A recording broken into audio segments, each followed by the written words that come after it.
Hey there clan, Scottish182 here, and welcome to a video I am really excited to start talking about, and it is The Witcher 3.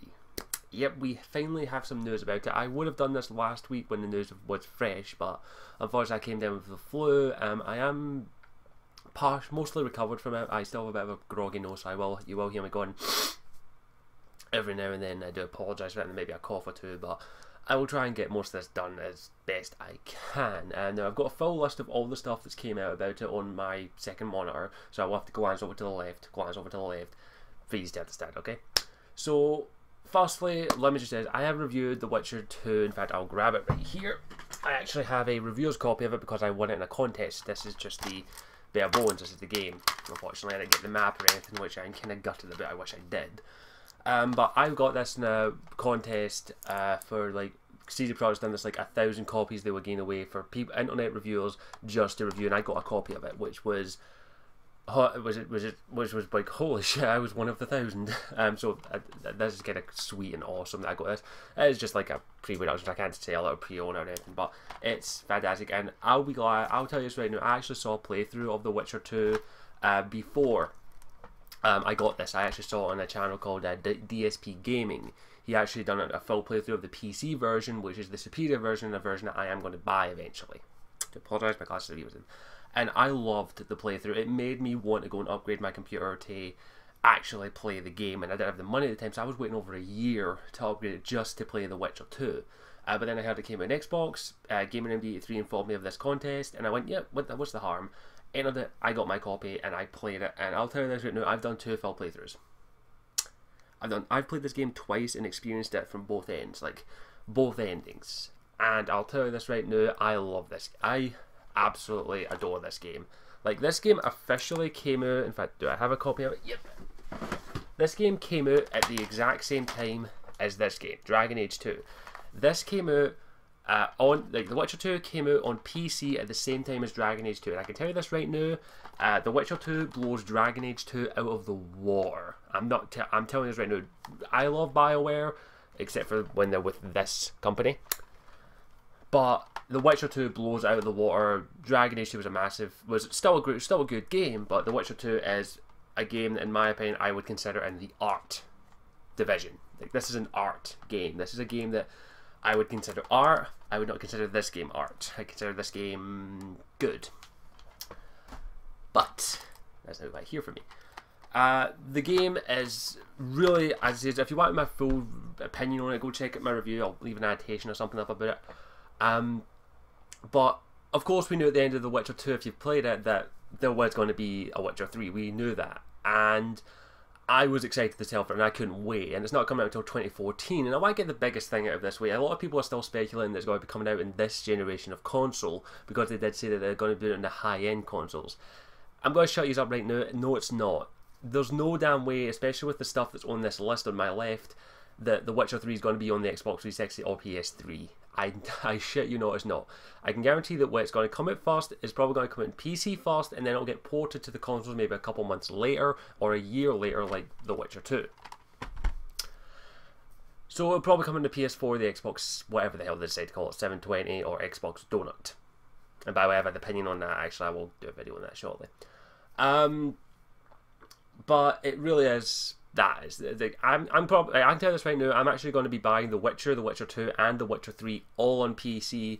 The next opportunity I get. Like, I love this game so much. I actually want to get a physical copy of The Witcher 2. I don't want to buy off GOG or Steam, but I haven't been able to get a good deal. I might have to have a look on Amazon actually, see if I get a good copy of both of them. In fact, I might pop the two maybe a few do now.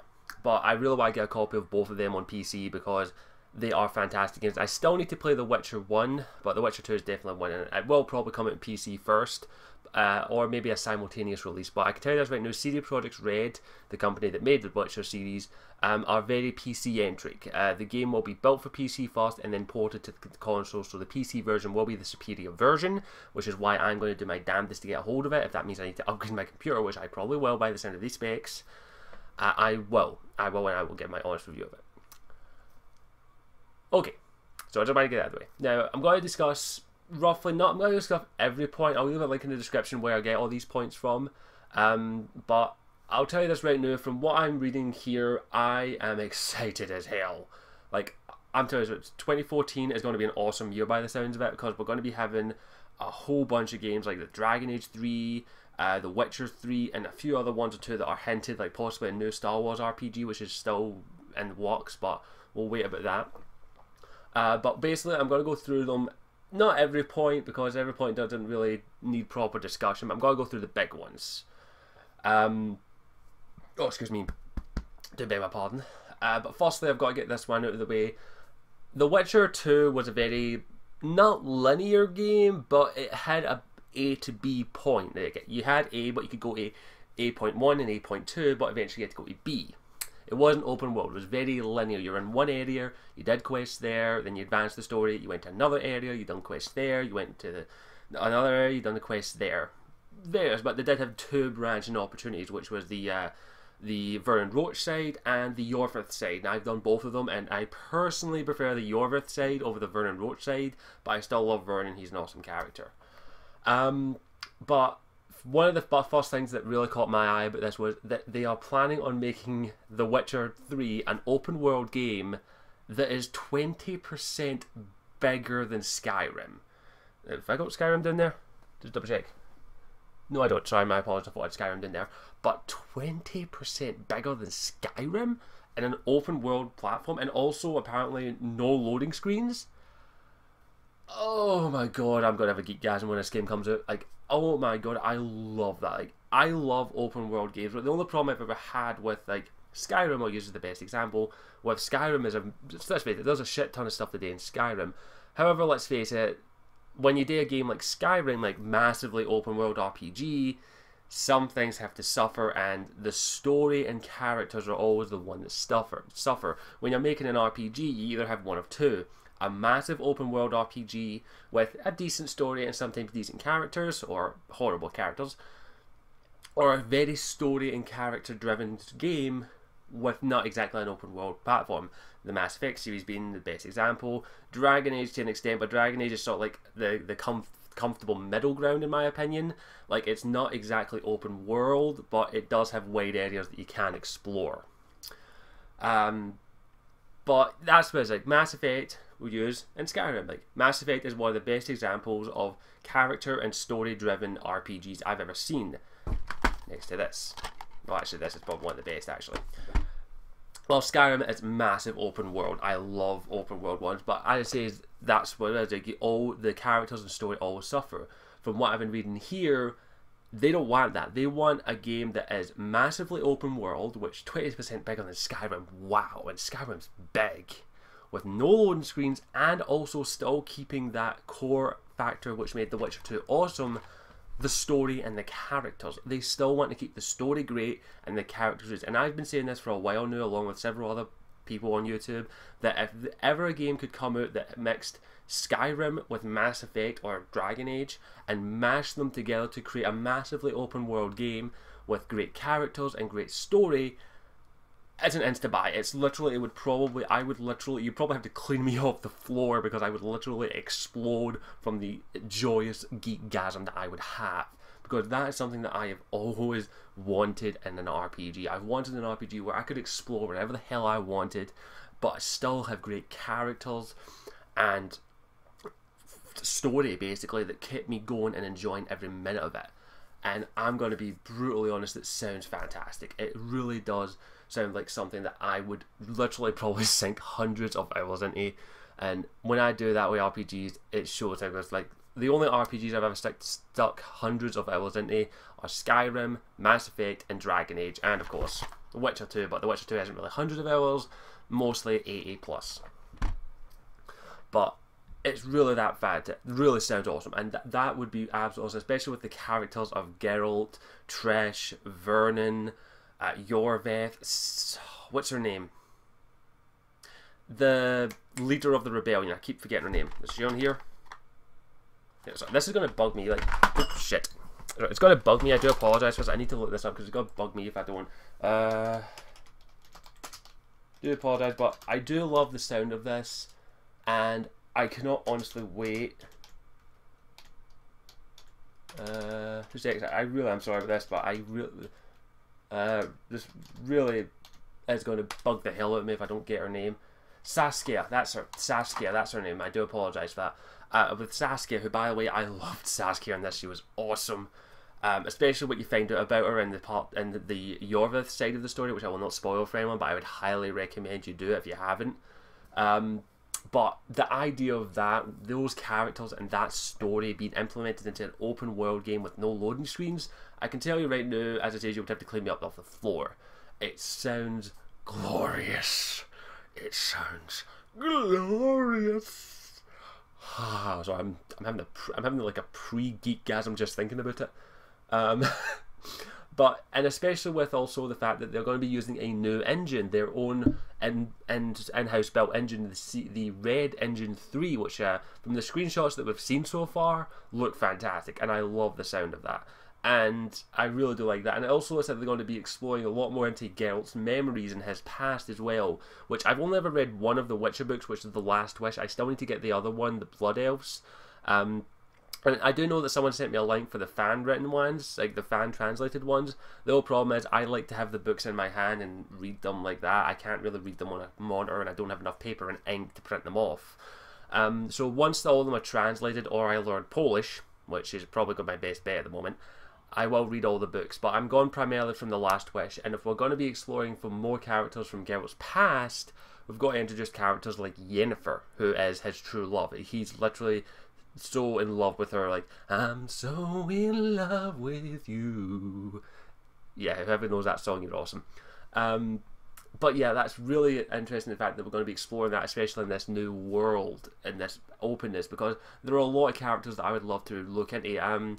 I do know a lot more about the Witcher series thanks to a YouTuber known as Gabriel99A, and I'll leave a link to his channel in the description or in the annotation, who actually played through The Witcher 2, but he also done audio blogs explaining a lot more of the Witcher series to people. And he done a fantastic job in explaining characters. Like Yennefer, he explained really well, but he also explained another character, who I'm going to talk about here. So, do you know where the black police are bank? No, I don't. Go away. Try to do a video. Sorry for that. I'm going to have to edit now. But I really, like I said, he explains it really well, and I would highly recommend you go and check out his audio blog on The Witcher, because he does explain it a lot better than I will, and he knows the series back from what he's talking about, so please go check that out. But he explained a lot more of the backstory and that with some of the books as well, and I really do like the sound of a lot of characters. Yennefer, of course, being his true love, and before anyone goes apeshit and says, oh no, he loves Trish, if you've read at least The Last Wish, you kind of gather that he doesn't love Trish. Trish loves him. Trish is fucking... Literally, I think anytime Geralt walks in the room, she's just like, oh god, take me now. I think that's what she's going like. Sorry, I know I'm kidding, but she's in love with him. You can tell that from the story and from the way she moves, the way she talks, and everything. But he's not in love with her. It's more of like a friends with benefits, if you can go that way. Yeah, I'll go that way. But he's in love with Yennefer, and that's the whole point of what The Witcher 3 looks like, as he's going to be going after people of the Wild Hunt, which, if you've read a wee bit of the book, you know that the Wild Hunt and him don't exactly get along. But going after Yennefer is a really interesting one. He's in love with her, and it really would be lovely to see her in the game. And I really am loving the sound of that. But the other character I wanted to talk about is the character of Ciri, and before anyone makes an iPhone joke, don't. I will cleave you in half with my katana if you do. I'm keeping it here just in case. Did I hear Ciri joke? Good. But no, this character you actually find out about a little bit in The Last Wish, which, by the way, I would highly recommend. The Last Wish is a really good collection of short stories of the Witcher series. But here's the thing. Ciri I don't want to spoil too much about where she comes from, because it's kind of complicated. But basically, she's basically the equivalent of Geralt's adopted daughter, and she is a Witcher. And I'm going to talk a wee couple bits about spoilers here, because thanks to Gabriel, I do know a wee bit about this. I might get it wrong, so feel free to correct me. But basically, Geralt trains her to be a Witcher, which is highly unorthodox, because there's never been a female Witcher. She ends up becoming one of the most powerful Witchers ever. In fact, if memory serves me, she is nigh near unstoppable. Like, she is that powerful. And Gabriel mentioned in his audio blog that he doesn't think she would really suit in this world due to the fact of the events of the books and what happens to her, which he did spoil a little bit, but I won't go into here. But she does become one hell of a badass character. And also in the cover of Game Informer, it showed Geralt riding on horseback, which, by the way, there is horseback now. Apparently it's got to take you 30 40 minutes to ride from horseback between each end of the map, which is a-okay in my books. But one of the characters he's riding with, the character, a lot of people are speculating that's Yennefer or Trish, but you can actually see a strand of white hair, and Ciri has white hair. I think that's her name. If I'm wrong, please correct me. I really do think I'm forgetting her name wrong, but I think I'm right. But she has white hair, like a Witcher. And it really could be nice to see her now, because she is a powerful character, apparently. She is extremely powerful. I mean, literally, her skills are either, I think they either rival Geralt's, or they're better than Geralt's. I'm not 100% certain on that. I need to do a bit more research, which I haven't had much time to do. But that would be really interesting to see that, especially with the character of Geralt, who you can tell he's been through a lot, and due to the fact he has amnesia and he's recovered a lot of his memories, it really would be nice to see a character that he near enough viewed as a door, which would be really interesting to see that, and she is a powerful character. I don't think she may probably will have a massive impact in the story, but we'll have to wait and see with that. I really trailed off. I do apologise about that. That's just my way of thinking. But it really would be nice seeing that in there. It would be really, really cool. And how to explore the characters. And we may be able to get to see other characters and maybe explore a couple ones. Like, I'll tell you this right now. If you ever get a chance, do read The Last Wish. It is a fantastic read. Some parts are a bit iffy translated for me, but I think that just might be the way I read things. But it really flushes out Geralt's character, especially his affection for Yennefer, who is, oh god, by the description in the book, she is gorgeous. And I don't blame Geralt for loving her, because they really do get a connection. Let's just say it involves a genie. I'm not going anywhere else, but it involves a genie. Not that kind of genie. A pretty badass genie. But yeah. Okay, so I've rambled on about it, but we'll talk about there's going to be no chapters or facts. There's going to be one continuous story, which a-okay in my book, and you can do it at any point as well, apparently due to the fact it's an open world. Like, you can go from A to B, but you could go from A to Z, like the start of the game to the end of the game, if you wanted this straight away. Or you could go from A to 1, 2, M, L, X, P, X, Y, 2, 3, 4, 4, 5, 3, 3, 3, 7, 7, 7, 7, 4. You could go wherever the hell you want and do whatever the hell you want in this world, apparently, and explore it expertly. Like, explore it to an extent where you're like, oh my god, it's awesome. I love that. I really do love the sound of it. It sounds glorious, I'm not going to lie. And I love that when a game doesn't give you that option. Like, while I love the Mass Effect series, it's still kind of a linear game. You still go from A to B, but you can go from A to A.1, A.2, A.3. There are a lot of side missions, but there is really a linear bit to it when A to B, which is understandable with the story they're trying to tell.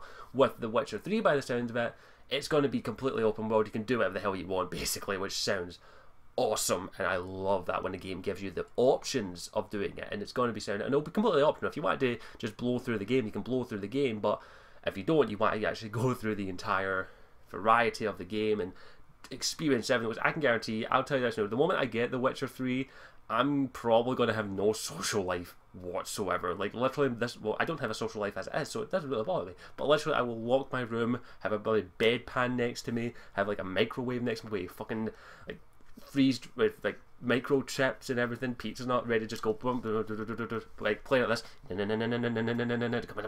Pizza. As if I've had my bolt lion brew here and just going, look, I'm coming, die. Not taking my eyes off the screen. I can guarantee that's going to be me. I'm going to burp like a motherfucker in a minute. I can guarantee that. Oh, not that bad actually. But that's going to be me when this game comes out, especially with the sound of it. Mysteries. Just okay, let's see, just having a quick look through. I do apologize, I need to scroll down a little bit. They're going to be exploring a lot more variety in the monster hunting, like, which is a big part of The Witcher in my opinion. The Witcher 2 had like, a Witcher's job is to hunt monsters. That's his living. You got a problem with werewolves, he'll take care of it. You got a problem with neckers, he'll take care of it. But the thing is though, with The Witcher, he's still a man, he's still human, he can still be killed. So what I loved a good bit about The Witcher 2 is that the combat's not easy. It's not an easy game, it's a brutally difficult. You can't just pull your sword out and go, right, time to go and kill some monsters. you can't do that because you will get your ass handed to you. I should probably put this back in before I stab myself with it. But yeah, you will die hard if you just pull out your sword and go, I'm going to go and kill some monsters now. You will get slaughtered beyond belief. No, you have to prepare. Like, that's the whole point of a Witcher. And with the way they're explaining the monster hunting abilities is that you need to do this. You need to read books. You need to make potions, learn about monsters' weaknesses, learn about their strengths, like what's taking on like a necker. Like, what do you need to go when you're taking on necker? Neckers are fast, neckers are vicious. You need to dodge, you need to be careful, you need to use your magic, you need to use potions.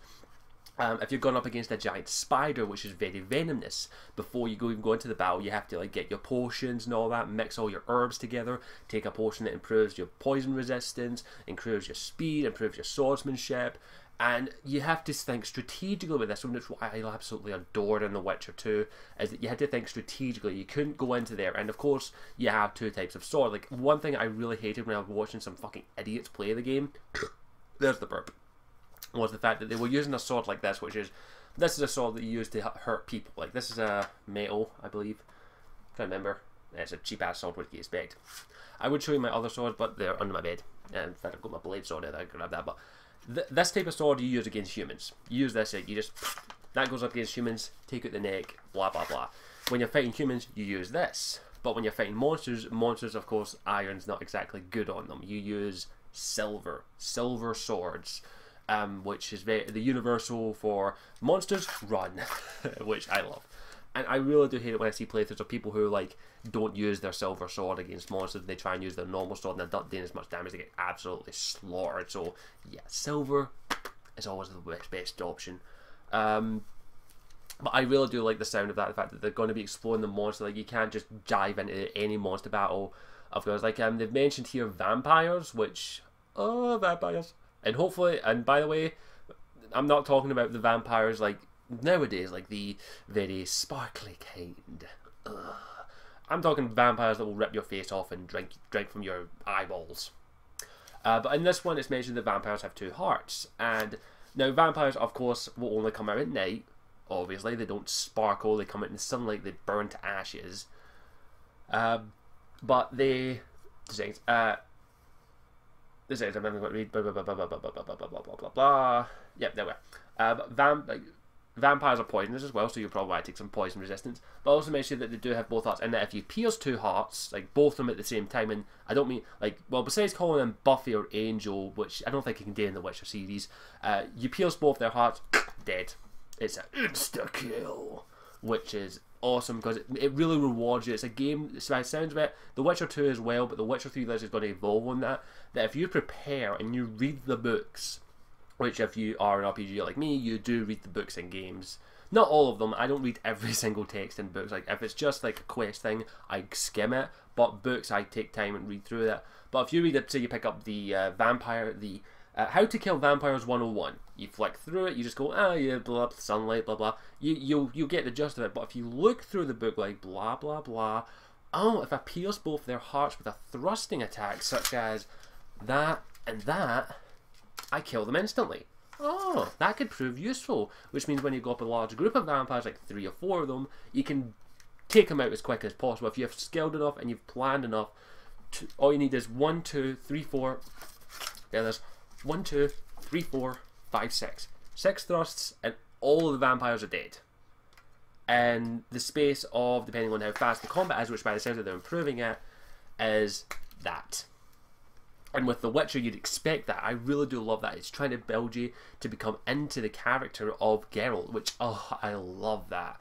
I really do love that, and it really is hopefully going to improve on a lot of things like that. I do hope they do that, especially with, like, if you're going up against monsters, it rewards you for thinking. Which, let's face it, not a lot of games reward you for thinking these days. Most games are, do this, this, this, this, A-OK, level up, rank up, you can prestige now. Ugh.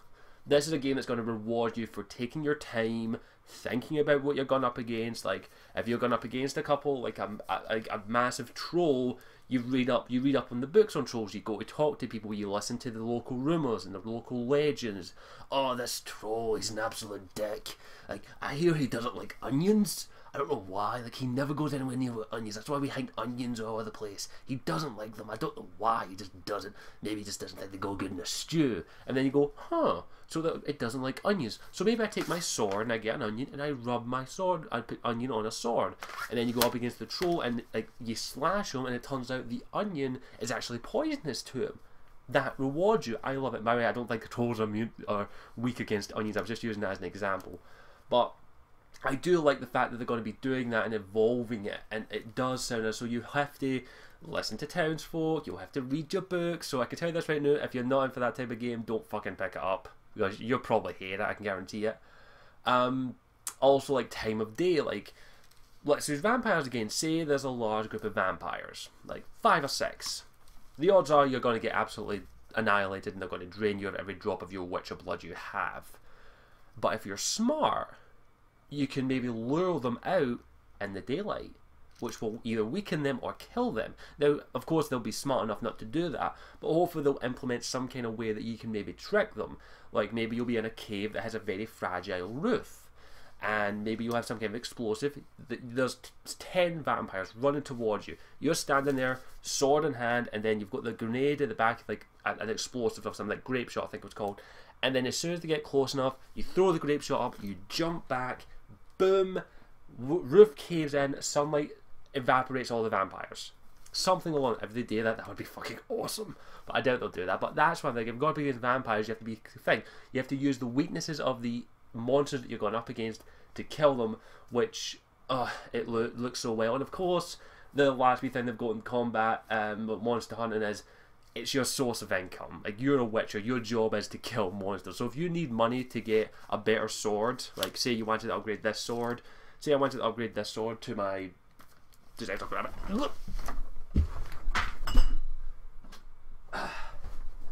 I wanted to upgrade this sword to this sword, I would have to go and hunt some monsters with this sword. And once I killed enough monsters and I got paid enough, I say bye-bye to this sword and hello to this one, which I'm going to now have here. This nice, pristine, very sharp blade, which is useful and does more damage against monsters, like a silver-coated blade. There's a lot more damage, is much more effective for killing monsters. That's your source of income. And also, with this blade, it makes certain other monsters a lot more easier to kill, which means it makes certain jobs easier, which makes your life easier, which makes you easier to get more source of income. So it's going to reward you for doing that, which is awesome. I love that. Okay, I've talked about the combat. Also, the mutagens, like the potions that I mentioned. Some monsters are only going to have that. Like, if you need like a specific type of venom from a very rare spider, you're going to have to track down that spider and find that venom. There's no ifs, buts, or whats about it, which I really do love that. Oh shit, sorry, I clicked the wrong button. I love the idea of that, and that's absolutely fantastic. They're also talking about like the narrative, like different levels of it. You're going to be exploring Geralt, exploring the area, learning about the lore, which, by the way, I'm a lore whore, I love that. And you're going to be learning about monsters, people, the current political stance in the world, which, by the way, if you don't like politics, don't pick up The Witcher 2, because it's a very game that does focus on a less, like, there's no good or bad options. There's this evil or this good or this good. Like, what one sounds better to you? And by the way, of course, like, I'm like the rebellious, so I went with Saskia. But I love that, and it also looks like they're going to be expanding on that with more lore and more areas, which sounds fantastic.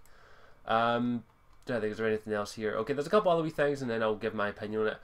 They're going to be improving AI, like bosses are going to be, there's not going to be any, apparently there's going to be scripted bosses out. AI completely rebuilt, scripted bosses out. Like, there's not going to be like, I'm not so sure if that means like they're going to have scripted bosses. I think it means they're not going to have them, which is probably the case where like you're going to be going up against a giant tentacle monster, which at the moment you'll be screaming, "I'm not a schoolgirl, I'm not a schoolgirl." I couldn't resist, sorry. And it's not going to go like, I slap one tentacle down here, and I leave myself completely open, and there's a big red pus thing there. You go, "You cannot hurt me, I'm big," and then you just go to the big red pus thing, and it's off. There's not going to be that, and then it goes, "Oh, you cut off, and I'm just going to do the exact same thing over and over again with another tentacle." Nah, there's no going to be that apparently, which it's kind of a hit or miss. Like, some people are going to love that, some people are going to like it. I'm going to like it because I like a bit of variety. I like a boss battle that's tricky but not too tricky. There's going to be... Oh! I called it. There's going to be interactive objects in the environment that you can use to your advantage. Like using a wasp hive to distract your enemies, which, that's kind of sick. And I love it. Like, you use your, I think it's called the Arad, like, which is basically, I think it's a force, like a push. You use that to knock the hive down on a group of enemies, and then they're all like, oh, wasps, they're sticking, ah, ah. And then they run away, and then you're like, do do do do do, enjoy the wasp decks. See, there's got to be, they've redone the magic sign, the magic signs, like the not Naruto, like you don't go shoot, Shadow Clone Jutsu. They don't go like that. It's like the force push, things like. Why did I do that? But okay, now I need to stop that.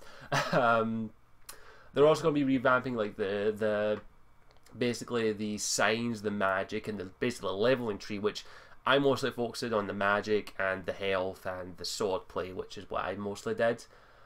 But they're going to be working on that. Like you can maybe advance in the alchemy, advancing how effective your blasts are. Like some like your Ignea one, which I think is your fire one. Instead of it just being like straightforward fire, like you did that for the fire, it goes forward. Now instead you just go 360, and that sounds awesome. I love that. The sword play is going to be improved a lot more, so that's going to be awesome. So you'll be standing like, yeah, badass bitch, and that sounds fantastic. I love the sound of that.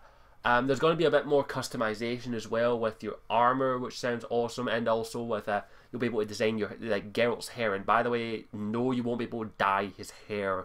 We're talking about style. Like if you want Geralt to be completely like have maybe a plate up here, like for some strange reason he could get that. You want him to have long flowing hair. You want him to have a ponytail, things like that. You could do that in The Witcher 2, but it wasn't as elaborate. But that would sound awesome and really improving all that. And of course, I love this quote here. It's basically what it is: dyes are out of the question. He's the White Wolf. He's called the White Wolf for a fucking reason, because he has white hair.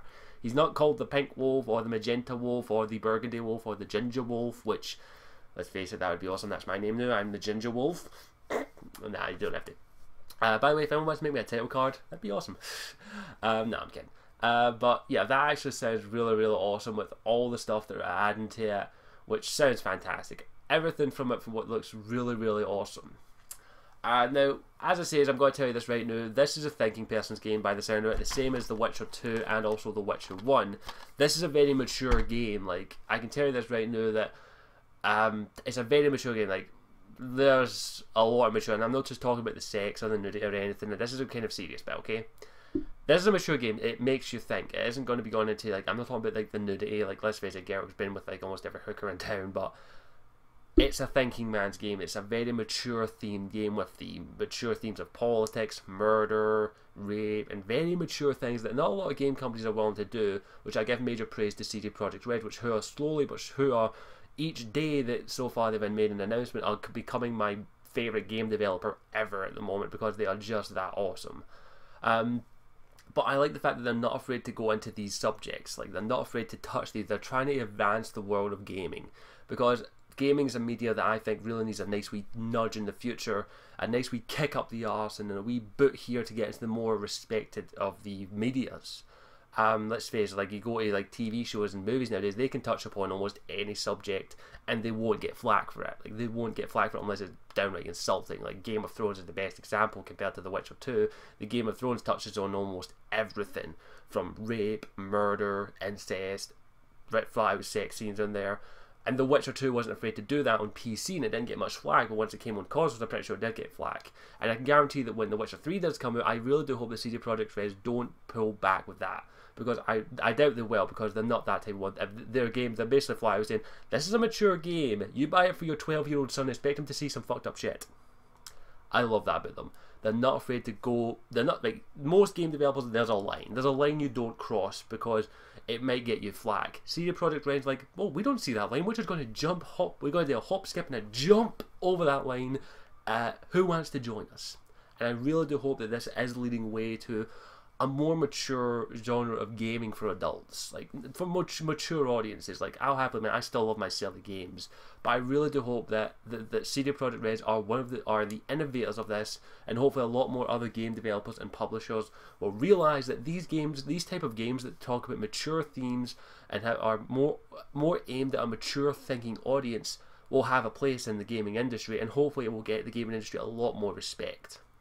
I really do hope that this is the case, and CD Projekt Red are, in my opinion, really the game developer that I'll just say, you know what, fuck all of you, we're going to make the games we want to make, and we're going to make them the way we want to make them. They could easily have done what a lot of game developers do, like, let's use BioWare for the best example. BioWare got major flack from Mass Effect 1 with their sex scenes, and as a result, Dragon Age and the rest of the Mass Effect series did suffer for it, because they didn't really want to push that bar on there, because let's face it, Mass Effect is a mature thinking game in some instances, and of course, like Dragon Age Origins, I don't even need to mention the sex scenes. Holy shit, they were funny as hell. In fact, there's a whole lot of mods to get them actually have proper sex scenes. But I really think that CD Projekt Red will hopefully do this to theirs. Like, BioWare, as I say, is the best example I could give at the moment, because you could tell in their sex scenes that they aren't sex scenes, they're romance scenes, they're intimate moments, and they are meant for mature audiences, and they're completely optional. The same with The Witcher 2 and any of the Witcher games, they're completely optional. Although if you're like me in The Witcher, you just paused, saved, paid the hookers just to see what would happen, and at one point, Geralt pulls out a pipe and he's just like, oh yeah, bitch, I'm good. I love that, sorry. But I really do hope that this does happen. As BioWare did have to pull it down, probably because of EA and also the flack they got from Fox, which, fuck you, Fox.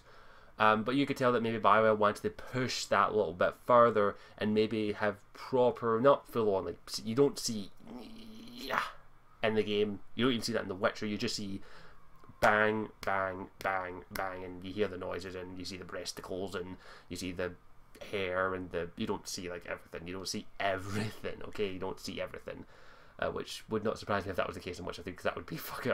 I'm just like, holy shit, they went that far. But as I said, I really do hope that a lot of game developers do take the success. I really hope that The Witcher 3 is a massive success. I really do hope that this thing outsells almost any game next year, because it could give leadway to possibly a more mature gaming industry and a more variety and much more instinctive and more thought-provoking games. Like, gaming is a media that can touch upon almost anything, and if it does, it's nice. But a lot of companies aren't willing to take that risk, and I give CD Projekt Red massive respect for this, because they are the company that are so far pushing beyond the walls. The other company being the ones that are making the Tomb Raider game, which unfortunately they might have to do a couple iffy things here or there to fix that, because of the whole rape scene apparently. But I really do hope that The Witcher 3 is massively successful, and I can tell you right now, the more I hear about this game, the more I love it, and that I hope that this game is successful. I hope CD Projekt Red is successful with this, and I will be promoting the hell out of this game from high heavens. Like, I can guarantee you, for any news that comes out about The Witcher 3, I will talk about, I will discuss. Any news comes out about Cyberpunk 2077, I will discuss, because CD Projekt Red have earned that from me. They have earned that with The Witcher 2, and also from what I've played of The Witcher 1. I have played a little bit of The Witcher 1. I apologise for stuffy nose. But I really do hope that they do not hold back. They really go all out and try and show that games can be more than just something shooting this, doing this, shoot, kill, go. They can be thought-provoking. They can be inspiring. I've always said that games are a form of art, and they really need to be more respected than they are these days. Like, games are respected in some instances, but there are a lot of people out there who don't respect it at all. And I hope that CD Projekt Red are one of the first companies to really just go, you know what, fuck it, we're going to make the games we want to make, we're going to talk about the topics we want to talk about, and we're going to basically not just stop at the line, we're going to fucking destroy that line and go way past it, and hope they do. I hope they do, and I hope they keep doing that. I do apologise for getting a bit serious there, but it's just something I needed to get out there. But I'm really excited for this game. I cannot wait to get my hands on it. It sounds fantastic, and I guarantee I'm getting it on PC. I want to know what you think. Like, let me know what your thoughts are on the whole Witcher 3 thing. Like, let me know, like a video response. I do apologise, my nose is running a wee bit. We have video response, comment section, do whatever you want. Let me know what you think of the sounds of all this stuff in The Witcher 3, because it sounds fantastic from what I've heard, and I love the sound of it so far, and I cannot wait to get my hands on it. I do hope the CD Projekt Red are getting this game perfect, and I do love the fact that they're not going to put it out until it's ready, which I cannot wait for, and hopefully it doesn't suck. Fingers crossed. But I can tell you right now, The Witcher 3 is one of my most anticipated games of 2014, if not of ever. But I think that's all I've got to say on it. I will thank you for watching. I do apologise for rambling and going off of the subject now, and fuck, this is 40 minutes long. Wow. I think this is my longest video I've ever done on this subject. But I love CD Projekt Red. They are fantastic, and if anyone from CD Projekt Red is watching this, which I highly doubt it, like, if Clan, if you could do me a favour, I'll try and tweet this to them. Don't, if you don't want, I'm not too fussed. But I really would like if they could see this, and I just want to say to them, thank you for not being afraid to push it over the line and go a little bit further than you have to, and get this game ready and make sure it's perfect. Thank you for The Witcher 2. You picked me. Picked me and 999 other people. Thank you for that. I do love that. Thank you. So thank you, CD Projekt Red. Thank you, Clan, for watching this. Please, I implore you, if you have not played The Witcher 2, please go and play it. If you've not played any of the Witcher games and you want to start somewhere, I would say start with Witcher 1, but I've not played that yet. I still want to play it. It's definitely on my list of games to play lately, but I would highly recommend The Witcher 2 if you're looking for a game that is mature and is aimed at a mature audience. It is a fantastic game. Highly recommend it. It gets my seal of approval. It got it in my review, but I'll tell you that now, it got my worth it seal of approval. Fantastic game. One of the best games that came out in 2012/11. Highly recommended. Go and watch it. Go play it. I'll even leave a link in the description to GOG.com where you can buy both the Witcher games. I would highly recommend getting it off that site because there's no DRMs and you get the full game. Go and get this game now. Now. No ifs, no buts about it. I will say this right now, if you're not into mature games and you're a fucking retard and just like shooting guns, that's your opinion, that's your shit, I'm not calling you retard for that. And you don't, it's a very mature game, so please understand that it is a mature game and it is a thinking person's game. You cannot rush through this game. You can't, I'll tell you this right now, you cannot rush through this game. Take your time with it. Go play it now, okay? So, literally, go play it. As soon as you finish this video, GOG, if you've got the money, buy it. Now. That is an order from me. Don't make me come there with a sword, okay? Don't make me come there. That's an order. But anyway, thank you for watching. As always, I am Scottish Warrior 92, and I'll see you all later. Let me just get the stop button.